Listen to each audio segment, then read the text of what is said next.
Assalamualaikum to one and all present here. Myself Subratullah from grade 5, and today I'm going to deliver here a lecture that's about cytoplasm. So first of all, you should know that what is cytoplasm. The word cyto means cell and plasma means fluid. So the cytoplasm is the fluid of the cell. The cytoplasm is a thick jelly-like substance that's enclosed by cell membrane, and it contains all the cell organelles except the nucleus.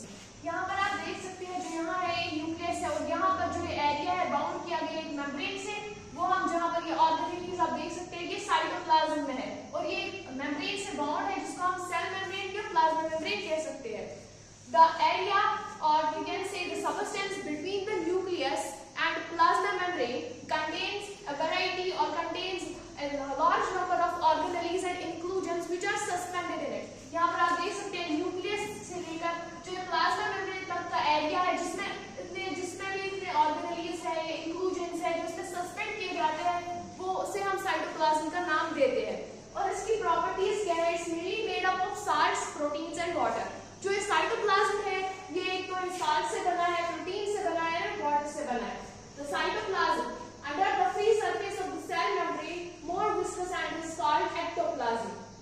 पहले हमें पता होना चाहिए viscous क्या है. Viscous means किसी चीज की थिकनेस ये कम होती है.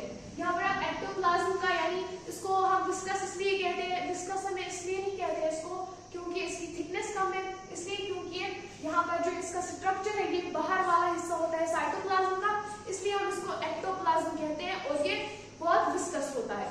The internal cytoplasm is however non-viscous and is termed as endoplasm. ये बहुत विस्कस होता है यानी जो ये कम विस्कस होता है, इसकी थिकनेस बहुत ज्यादा होती है और ये साइटोप्लाज्म का अंदरूनी हिस्सा होता है, इसलिए हम इसको एंडोप्लाज्म का नाम देते हैं.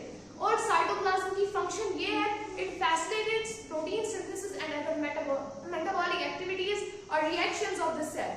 ये फैसिलिटेट करता है प्रोटीन सिंथेसिस यानी ये प्रोटीन बनाता है, प्रोटीन की सिंथेसिस से फॉर्म करता है और ये मेटाबॉलिक एक्टिविटीज भी अंजाम देता है. और इसके कंपोनेंट्स क्या है? Cytosol, cell organelles and cell inclusions are the components of the cytoplasm.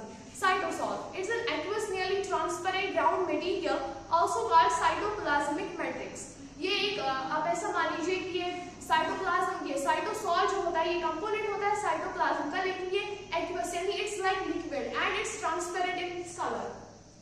It's made up of 90% of water. यानी जो साइटोसॉल होता है इसमें 90% ऑफ वाटर बना होता है, यानी ये 90% ऑफ वाटर से ही बना होता है. इसमें दूसरे ऑर्गेनेल्स नहीं होते हैं प्रेजेंट, इसमें सबसे ज्यादा जो क्वांटिटी होती है वो वाटर की ही होती है. The cytoplasm it contains some ions and biomolecules such as minerals, amino acid, enzymes, nucleotides and strong. Now here is cell organelles. These are the small organs that are bound by membrane. यानी जो cell के छोटे छोटे organelles होते हैं, यहाँ से छोटे छोटे ऑर्गेनेल्स होते हैं, उनको हम सेल ऑर्गेनेल्स कहते हैं.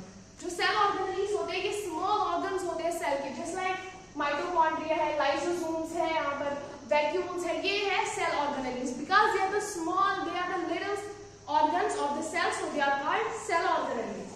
Now here is cell inclusions. Non-living materials present in the cell are called cell inclusions. जो ये non-living material होते हैं सेल के, they may be organic, inorganic और both.